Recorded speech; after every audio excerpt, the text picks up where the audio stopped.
Welcome to Unlimited Parenting, where we discuss having children with disabilities or special health care needs. I'm your host, Allison, and with me today are Sarah and Melissa. And I am extra excited today because this is not your normal episode. Today is a special edition bonus feature, if you will, and I am joined by some of my team to share our whys and what brought us here to Idaho Parents Unlimited. But before I open up the floor to you ladies for discussion, I just want to add to make sure our listeners know that there are 5 parent education coordinators here at Idaho Parents Unlimited. Rosario could not be here today, and neither could Amanda because Amanda just had a baby. Yay. Shout out to Amanda and her happy baby. So a little bit about them real quick. They are both bilingual parent education coordinators. Rosario has been here since so long we've lost count. Yeah, she just celebrated 12th, 13th anniversary? No, that was Candace. That was Candace. Oh my gosh, our bookkeeper. So Rosario's been here even longer. So probably 13, 14, 15. I believe it's up there. Yep. Rosario's been here a while. She's been here for a very long time. Yes. Yep. She knows the stuff and the things. And Amanda's been here for a little over a year. Mm-hmm. And she also does some social media stuff. Yep. A little bit on the side for us. So she dabbles. the people that are in the room with me right now are the 3 main people that you would get on the phone if you called us.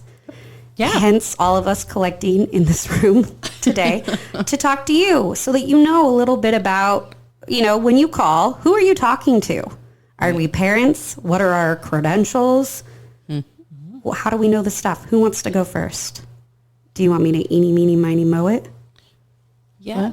What? Okay. Yeah, I mean, I can Sarah, go first. Yeah, Sarah, you go I don't first. care. I've been here since September of 2016. Is that right? Don't look at us. We weren't here. Yes, it's been since 2016, September 20. Wow. Yeah. So I'm in my 6.5 years here. Wow. So yeah, if you do the math, 7 years in September. Wow. Wow, it really flies, guys. Why are you here? Well, Not existentially. And not that's a literally very like in this room, philosophical but question, Allison.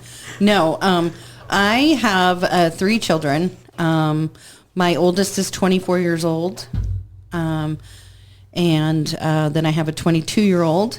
And then our youngest, my youngest is 18. I mean, oh my gosh, hold the phone. He's 17. Right. He'll be 18 in August. Don't rush that, Sarah. Wait a second. I'm focused on 18 because we have about 5 months left until he turns 18, August 4th. So, and there's a lot of work to do. There's a lot of work. So that number 18 is I'm focused directly on because I'm preparing for him to become an adult and the things and the stuff that we have to think about when he turns 18. But anyway, he is our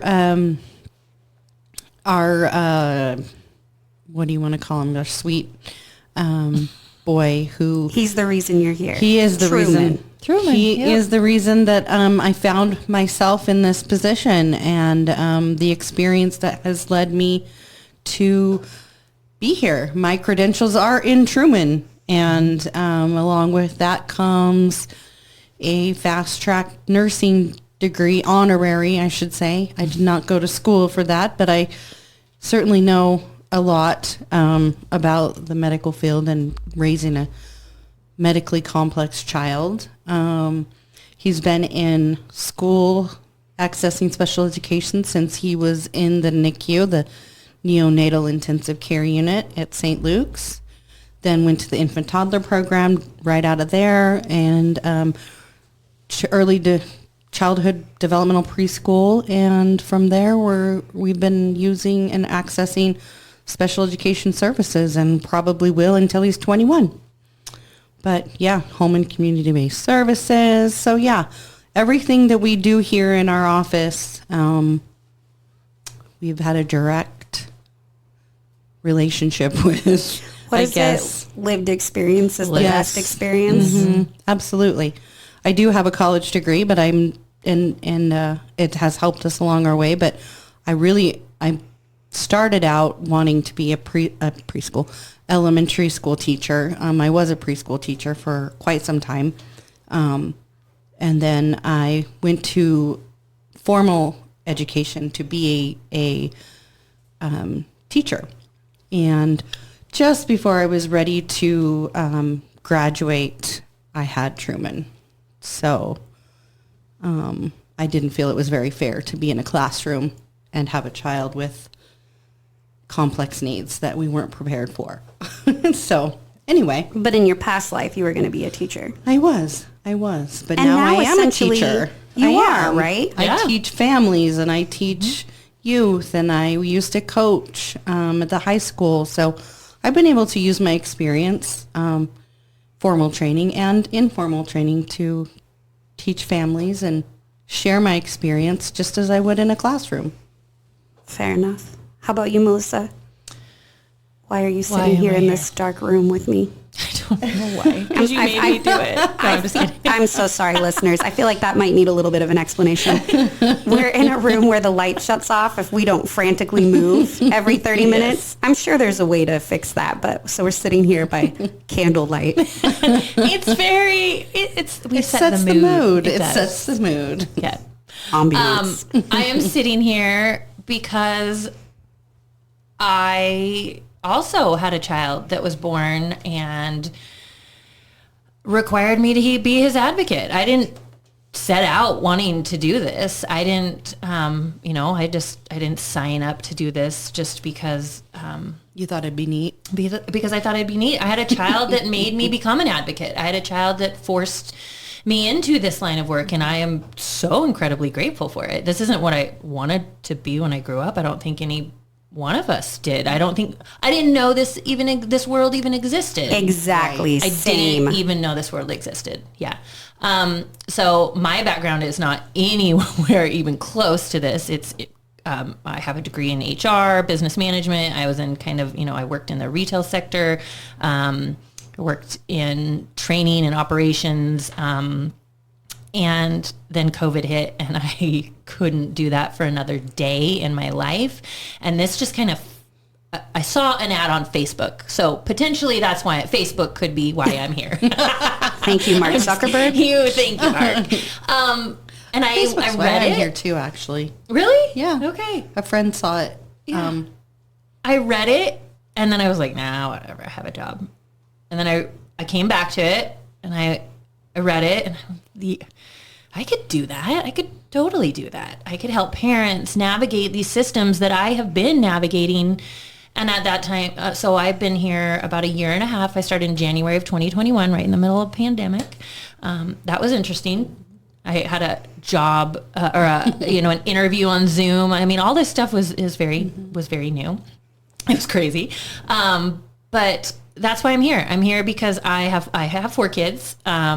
My oldest is 17. She's going to be 18 pretty soon. She's going to graduate. So that's why I'm saying, Sarah, don't rush it. Don't rush it, because I'm also in the same boat. We have graduating seniors this year. And then I have a 15-year-old, and my 13-year-old has a rare neurological chromosomal deletion called Angelman syndrome.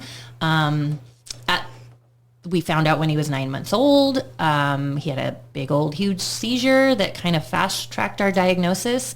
I knew as a mom something was wrong right off the bat. My pediatrician kept saying, no, he's the 3rd kid, he's lazy. I just knew, and my mommy gut told me. So that's why I'm here, I guess. We have a little bit different. I have a different story than Sarah. We didn't spend time in the NICU. I didn't know that there was truly a diagnosis until he was a year old, is when we got his official diagnosis. We knew that there was a chromosomal deletion at about 8 to 9 months.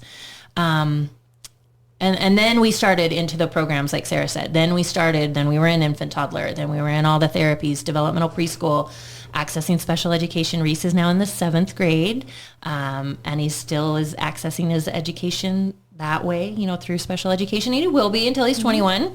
And you're also utilizing children's developmental disability and through Medicaid. Absolutely. And all of those systems well within your wheelhouse. Yeah, so I guess that goes back to it. When I looked and I said, what is Idaho Parents Unlimited and what do they do? I was helping friends that were going through these things. So to have the opportunity to be involved in, an organization that helps and supports families statewide was really, really exciting for me. I'm glad I found it. Long story short, I'm here, and that's how I found it. That's why I'm here. Reese is why. Reese is why. Yep. Reese and Truman. Shout out to Reese and Truman. Yeah. I mean, I just thinking about what Melissa said, I think that when we are going through some of the things that we go through as parents raising these kiddos, we see all of the many wonderful benefits, and then all of the challenges that families go through. Yeah. And in the back of our mind, we think it shouldn't be this hard. How do people find out about these services and all of these things? Like you see on social media, you talk to your friends and they say, well, I have this. How do you have that? Well, go here. And so, we are like, well, this needs to be in one central location. And lo and behold, here we are. It is. And so I always think that I'm not going through this journey for nothing.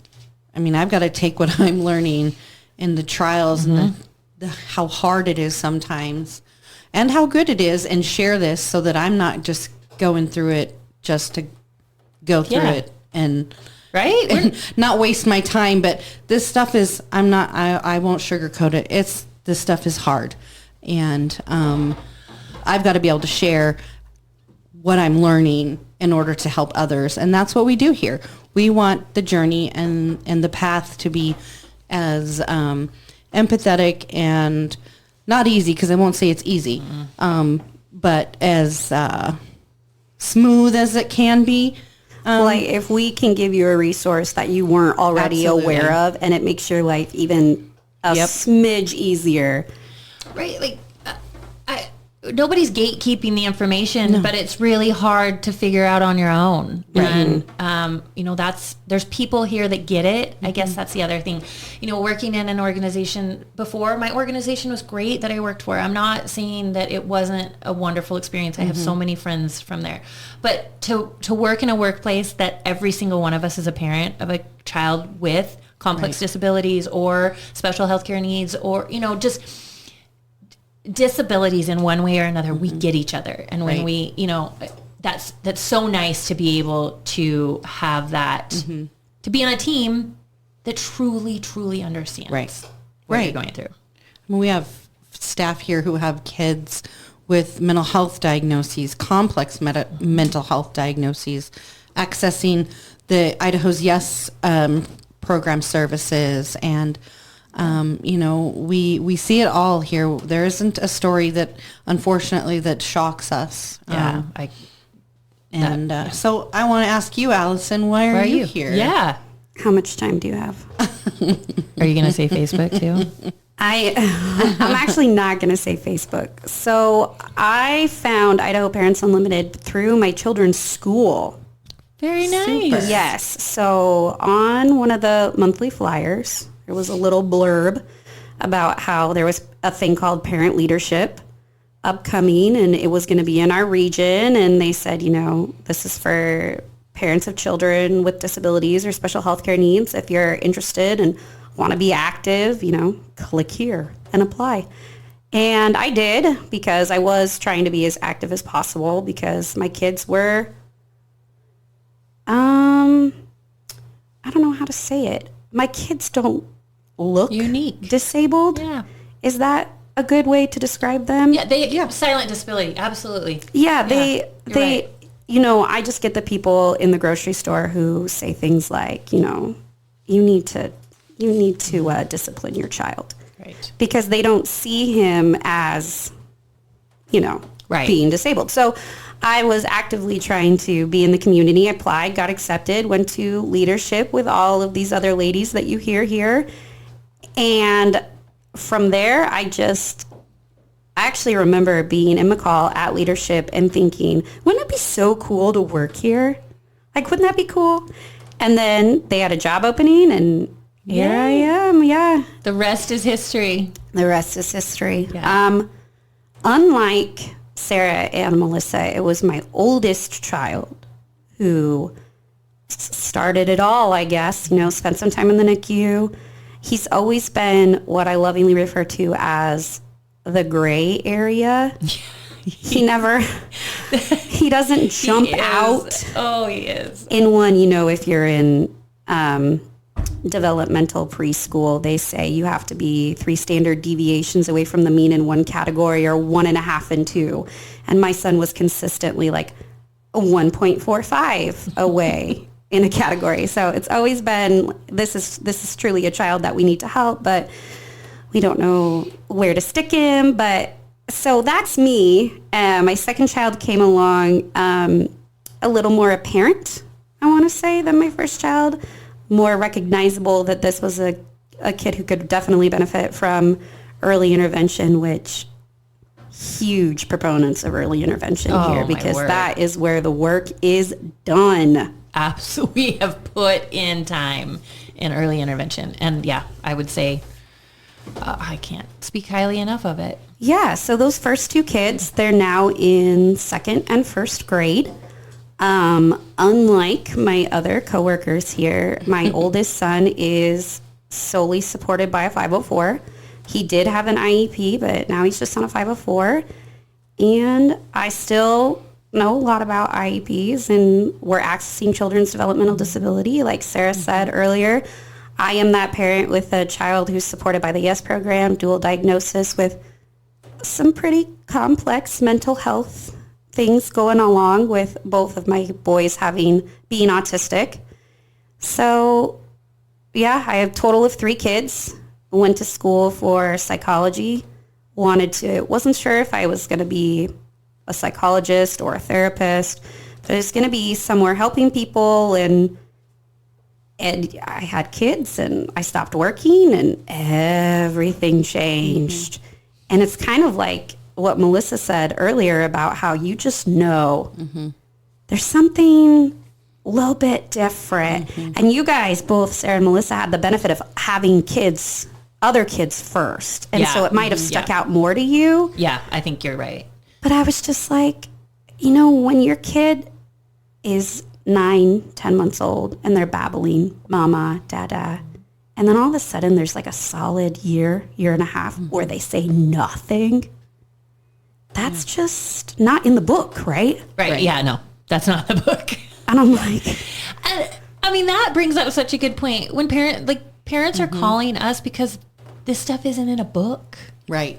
There's no manual that tells you how to access home and community-based services. Right. It's not on a billboard. What to do when you're, Exactly. Yeah, that's a great point. I learned, like I said, I went to parent leadership, learned so much at parent leadership. And then I was like, this is great. I know so much, so much. And I started working here. And I just remember within the first week, what do you mean I could get diapers provided to me? I loved Hold on, stop. She would come in my office and I'm like, what else can I get her today? Prescriptions too? Stop the presses. Yeah. But you don't know what you don't know. Exactly. Right. And even when I start to feel really confident, all of a sudden I'm like, I did not even know that existed. Yeah. And that's so great because of all the professional development we get. And we get the opportunity to go cross country, to be in a large room with every state has a parent training information, family to family health information center. We get the opportunity to go meet with them, network, compare, contrast resources and how do you help families, and what demographic do your families fit in, and how do we reach those families that are in our rural communities? Right. So when we're just as frustrated as everybody else when they don't know who we are and how we help, right? Yeah. And we actively every day, hence, in all honesty, cards on the table, hence the podcast, right? Right. Just another modality to reach people. Yeah. Webinars, podcasts, trainings. Yeah, I mean, we're such a small organization, but we are statewide. There's only, 9 of us in the whole company. 9, and the 4 of us, 3 of us right now are mainly the ones who are taking calls and emails from our families From across the viewers like state. you. Yeah. So, I mean, but it goes back to we don't have an exponential advertising budget or a marketing budget that we are able, to spread the word, our word far and wide, that this is what we are and what we can do. We don't have the ability to do that. No. So we rely on parents, and we rely on parents to tell their friends and their other parents, and, tell the girl sitting next to you in the waiting room at your kid's therapy or wherever. It really, that's how we get our word of mouth out. Mm-hmm. Yeah. But yeah, we are just as frustrated that people don't know we exist until they actually really, really, really, really need us. Right. Not before to kind of, just get their feet wet. Mm-hmm.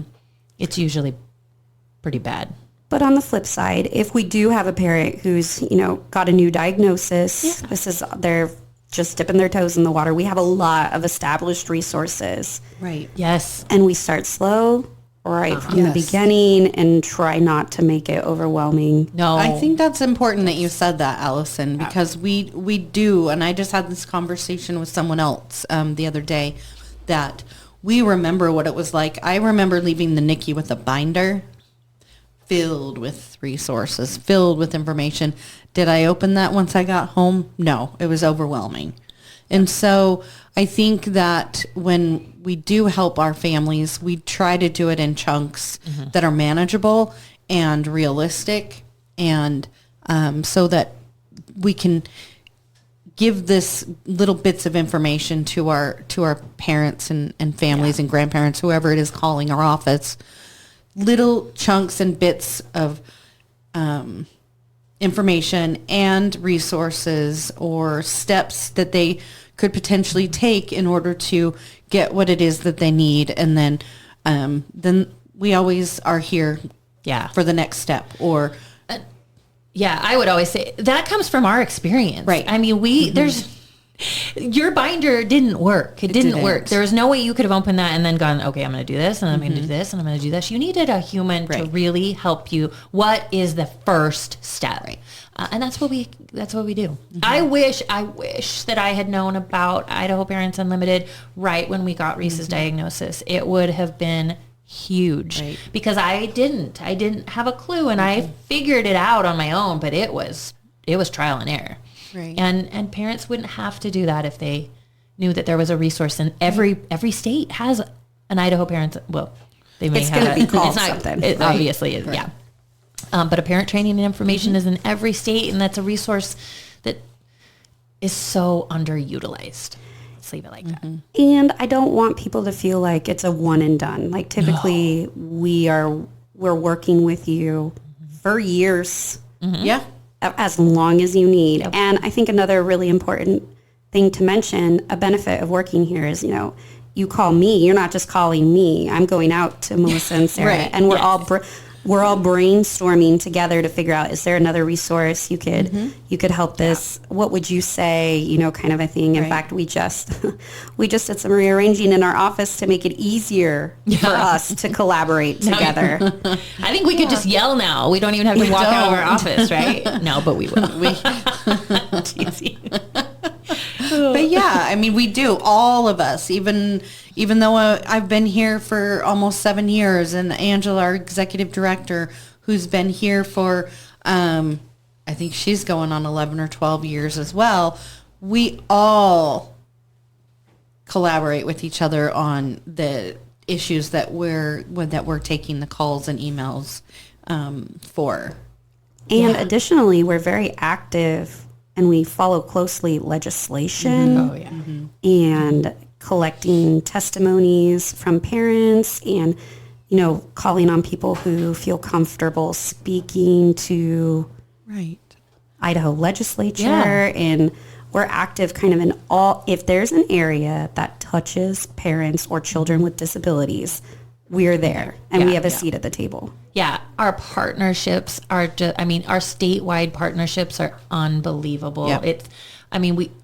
We're very, very proud of how we have worked to be seen as these credible, reliable sources. We're not just parents. And I think that's really big. And and something that we are really, really proud of. I mean, we have the State Department that we partner with all the time, the State Department of Education. I mean, we can pick up the phone and ask a question to make sure that the information that we are providing is still as relevant as it is when we find it or when we use it. It's the same with the Department of Health and Welfare. Yeah. Thank you. I was like, and no, it's okay. I knew where you're going. Right? With it, Melissa. See, we know, right? And and vice versa. The State Department will call us, and the Department of Health and Welfare from their different departments will call us to see if we have heard anything different or if we know of any resources to help families that they're working with. And we are a neutral party. We don't pick sides. We don't say on the side of the State Department of Ed or any school districts or our partners with the schools. That's a really good point. We don't pick sides with the Department of Health and Welfare. We are truly I think one of our former parent leaders called us the librarians of special education and healthcare, because we will find that information. We will find the accurate, up-to-date, relevant information for our families that is going to help them the best way that they can. 100%. You call us, you tell us your situation, and we give you tools you can use. Absolutely. But couldn't I just find it in a Facebook group? Potentially. Well, you could. You could, but you're going to get someone's experience exactly in a way that they experienced it, and that might not necessarily fit within your situation. Yes. Or the information is, it's like the telephone game, right? Mm-hmm. It's what he said, and then she said, and then he, and then she, and she next to her. And so it doesn't discount that there was a conversation and an experience by any means. But what we do when we follow up with our calls and emails is we provide the direct language that it comes from, the resource that the information comes from, and then who to contact to follow up if that needs help. And we're parents ourselves, but we are not ever going to say this is what you have to do. No, we are not going to provide you advice. We are going to provide you resources, factual, credible information, and allow you to make those decisions on your own. Empower you as a parent or a grandparent or a family member to make your own choices. Yep. Exactly. We don't want you to call and have you leave the call saying, oh, well, Melissa at iPulse said.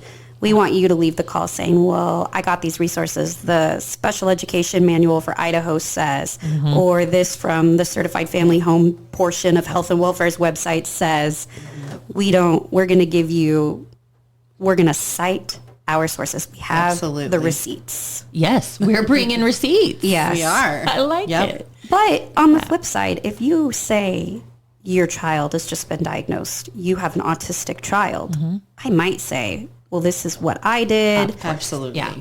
This is a resource I like. Yes. This worked for my family. It might work, it might not, but this is what we tried, and so far it's working. And tagging on kind of what you said earlier about gatekeeping information, if you're going to call us and you're going to ask us about, let's just say ABA, and in some Facebook groups that might be kind of a faux pas, but I would give you resources about it. Yeah. There's nothing that's going to be off limits here, or I'll just give you the evidence-based research that I have on whatever therapy you're asking for. I'm not going to recommend any specific doctor or any specific therapy. You come with a situation and I tailor resources to the questions that you asked. 100%. Yep. We always have that saying, we meet our families where they're at.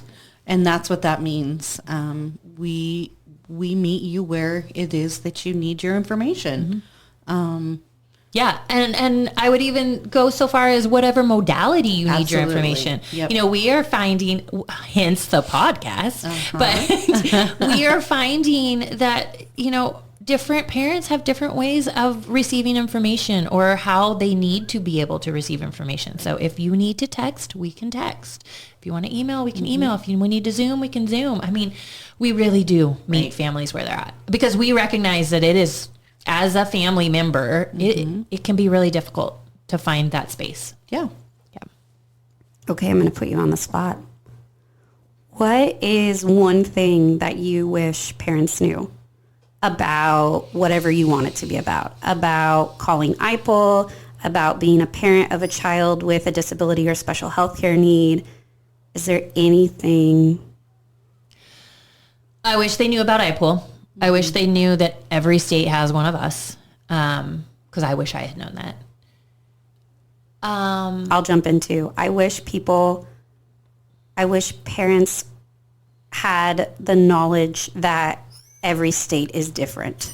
Yeah. So what you can get in Idaho, you might not get in another state, while IDEA and, 1973, Rehabilitation Act of 1973, while all of that is federal regulations, there are still programs and things that differ by state. Yep. I wish that was common knowledge. Yeah. Can I pick two things? Of course. When families reach out to our office, there might be a 24-hour turnaround.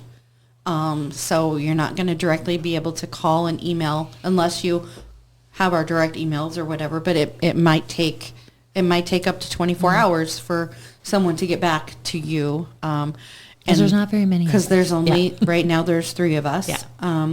But that's not to say we don't. I mean, we take about 10 to 15 calls a week, sometimes more, or emails, and we get back to our people who call us and email us. And then I can't remember the other thing, but I think that I'll remember it in a minute, but I think that's it, just being patient. I now remember with us, as we make sure that we are getting you all what you need, and in the most timely fashion that we can. Sometimes it's not 24 hours, it's faster. If you call on a Friday night, we're definitely it's going to be Monday morning probably. But then on another end of this, we do not have the capacity to attend appointments or meetings. She stole mine. Oh, sorry. We are housed in the Boise area, but we take calls and emails and texts and carrier pigeon from across the state. And, we do have to battle with the time zone, and sometimes that's tripped us up, but we wish we could go to IEP meetings, but our philosophy here is that we empower our parents and family members to advocate for their own families, for what their families need, because you all know what your family needs the most. Yeah. We do not. Exactly. That's our job, is to give you your rights, your responsibilities, how you can be an advocate in your special education meeting or in your doctor's appointments. But it's right. We can't attend those. There's just physically no human way possible. Right. And also, we do not charge families or professionals for our services. Yeah. All of our services come at no cost to families and professionals who seek our services. So most of the information you get is valid, vetted, reliable. And so, we are you. We don't feel we need or have to pay for those services. They are your rights, your responsibility. You don't have to pay for that. Mm-hmm. Exactly. We're like the internet. We're free. Maybe not like Wi-Fi, but the internet. Is this a good metaphor? My metaphor is running off the rails, isn't it? That's okay. I think the only thing that I would add to this is, and this may sound weird, but please don't be afraid to be emotional when you call us, because we are moms who we've been there, done that, right? And I feel sad when a parent calls and they're crying and this is hard and they need help, and then they apologize for crying. Yep.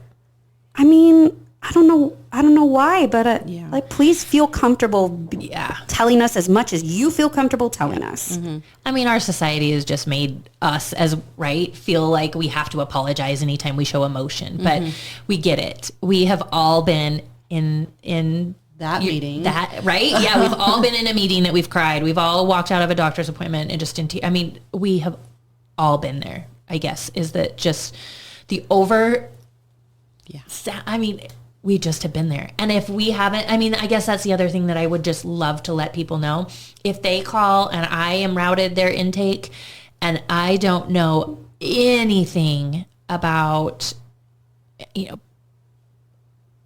ABA therapy. I'm going to throw that out there. I don't know anything about it. My child doesn't receive that. It's not anything in our wheelhouse. I have someone in my office that does, though. And I don't even have to walk down the hall anymore. No, ma'am. I can knock on the wall next to me. And Allison, I'm going to say, Allison, help me with this. Yep. But on the flip side, if she has, a family that comes and is... let's just say PCS hours. PCS hours, I was going to say, has a G-tube. Exactly. Sarah and I are her people, so she could come to us, talk about G-tube supplies. Where do I need to get these feeding? And someone in this office is going to be able to help. They have the answer to your question, 100%. And I love that for us. Yeah. I love that there is nothing that really stumps us. And if something does, we have a partner that can really fish us out of that hole. Yeah. Not a hole, but we have partners that are on our speed dial that we get to pick up and just have those conversations with. We're really lucky in that respect. We are. Yep. Well, I hope you enjoyed this special edition. I did.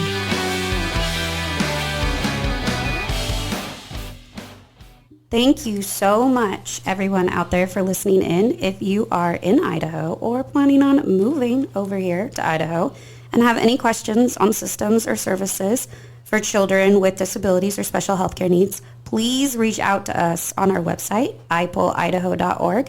That's IPUL-Idaho.org, or by giving us a call. Be sure to come back next time for our regularly scheduled programming. Until then, I'm Allison, and this has been Unlimited Parenting.